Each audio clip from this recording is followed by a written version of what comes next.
আমার সমস্ত ডিম প্রেমিক বন্ধুদের জন্য আজ আমি ডিমের একটা ইউনিক রেসিপি নিয়ে হাজির হয়েছি। আজকের ডিমের ভাপা করে দেখাবো। এই ডিমের ভাপাটা যদি গরম ভাতে থাকে তাহলে কিন্তু আর কিছুই লাগবে না। তাহলে চলো বন্ধুরা দেখে নেওয়া যাক। ডিমের ভাপা তৈরি করার জন্য প্রথমেই একটা মশলা তৈরি করে নেব।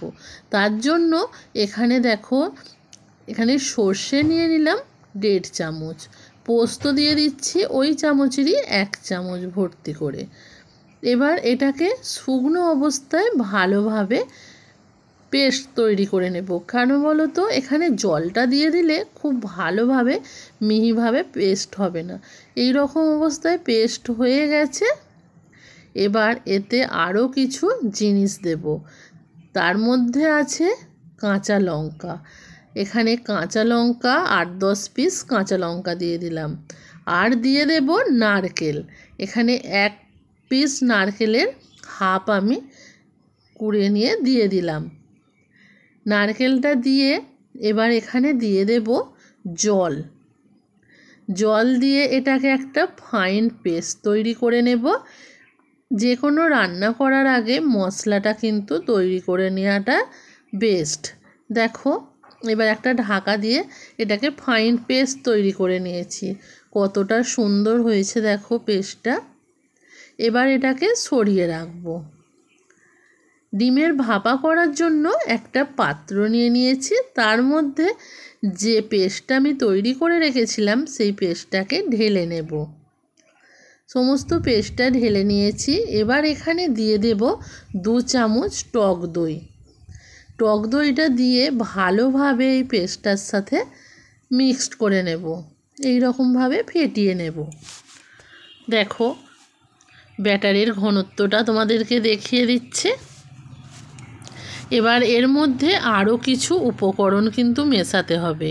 এবার এর মধ্যে দিয়ে দেব স্বাদ মতো লবণ। স্বাদ মতো লবণটা দিয়ে দিলাম। আর দিয়ে দেব কাশ্মীরি লঙ্কার গুঁড়ো আর সামান্য একটু চিনি। যেহেতু টক দইটা দেওয়া আছে তার জন্য আমি 2-4 দানা চিনি দিলাম। দিয়ে এখানে মেন জিনিস সেটা দিতে হবে সর্ষের তেল।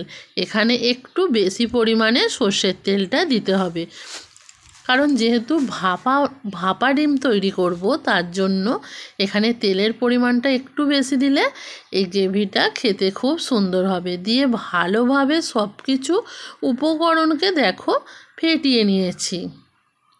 এবার এটা সরিয়ে রাখবো। আর এখানে 4 পিস ডিমকে সিদ্ধ করে ভালোভাবে খোসা ছাড়িয়ে নিয়েছি। এবার ডিমগুলোর গায়ে একটা ছুরি নিয়ে নিয়েছি, নিয়ে কাট দিয়ে দেব। এর ফলে ডিমের মধ্যে গ্রেভিটা ঢুকে যেতে পারবে, ঝাল নুনটা ভালোভাবে অ্যাবজর্ব করবে। তার জন্য সব ডিমগুলোতেই আমি এইভাবে ছুরি দিয়ে কাট দিয়ে দেব। এবার এটাকে সরিয়ে রাখবো। রেখে একটা গ্যাসের মধ্যে কড়া বসিয়ে দেব। কড়ার মধ্যে দিয়ে দেব সর্ষের তেল, সামান্য একটু লবণ দিয়ে দিলাম আর দিয়ে দেব হলুদ। এখানে ডিমটাকে যদি একটু সামান্য ভেজে নিয়ে ভাপাটা করা হয় তাহলে দেখবে খুব সুন্দর টেস্ট হয়। যদি শুধু সিদ্ধ করা ডিমটা দিয়ে করো অতটা কিন্তু ভালো খেতে হবে না। তার জন্য এখানে হালকা করে জাস্ট ভেজে নিতে হবে, যেন বেশি ভেজে ফেলো না, এই রকমভাবে ভেজে নিতে হবে। আমার ডিমগুলো কিন্তু ভালোভাবে ভাজা হয়ে গেছে, এর থেকে বেশি ভাজবো না। এবার ডিমগুলোকে আমি তুলে নেব। সব ডিমগুলোকে তুলে নিলাম।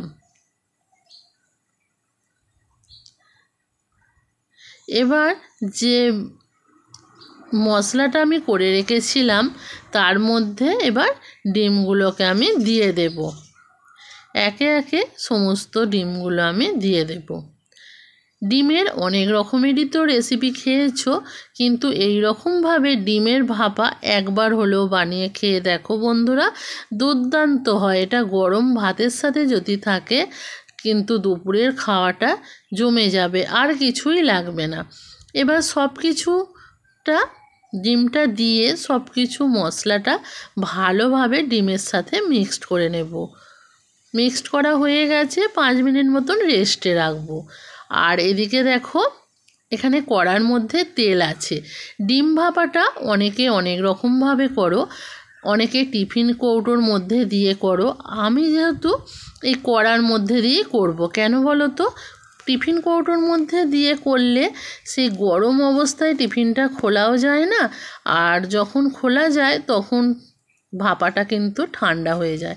আর এই রকমভাবে কড়ার মধ্যে দিয়ে করলে গরম গরম এটা সার্ভ করা যায়।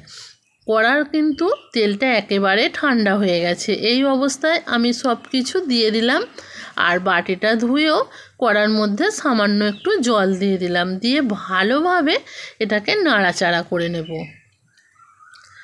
খুব সুন্দরভাবে দেখো এটা নাড়াচাড়া করে নিলাম। এবার একটা ঢাকা দিয়ে দেব।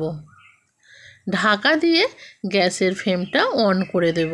আর এখানে গ্যাসের ফ্লেমটা অন করার সাথে সাথে কিন্তু লো করে দিতে হবে। একদম গ্যাসের ফ্লেমটা লো করা আছে। দেখো সামান্য আস্তে আস্তে করে ফুটছে কিন্তু এটা। আরও একবার নাড়াচাড়া করে দিলাম। এবার এখানে দিয়ে দেব চিড়ে রাখা বেশ কিছুটা কাঁচা লঙ্কা। এই কাঁচা লঙ্কাটা দিলে যখন এই কাঁচা লঙ্কাটা মুখের মধ্যে পড়বে, গ্রেভির সাথে যখন খাওয়া হবে খুব সুন্দর লাগবে। তার জন্য কাঁচা লঙ্কাটা আমি এখানে দিয়ে দিলাম। দিয়ে এবার ঢাকা দিয়ে দেব। লো ফ্লেমে 10 মিনিট এটাকে রান্না হতে দেব। 10 মিনিট এটা লো ফ্লেমে রান্না করলে খুব সুন্দর একটা ফ্লেভার বেরিয়ে আসবে। দেখো 10 মিনিট পর ফিরে এলাম বন্ধুরা। কত সুন্দরভাবে তৈরি হয়ে গেছে এই ডিমের ভাপা। এই রেসিপিটা তোমাদের কেমন লাগলো অবশ্যই কিন্তু কমেন্ট করে জানাবে বন্ধুরা। আর যদি ভালো লাগে অবশ্যই লাইক কমেন্ট শেয়ার করবে। তোমরা যদি ইউটিউব থেকে দেখে থাকো চ্যানেলটাকে সাবস্ক্রাইব করবে, আর ফেসবুক পেজ থেকে যদি দেখে থাকো পেজটাকে ফলো করবে নিত্য নতুন রেসিপি দেখার জন্য। চলো ডিমের ভাপা রেডি, এবার সার্ভ করে নিই।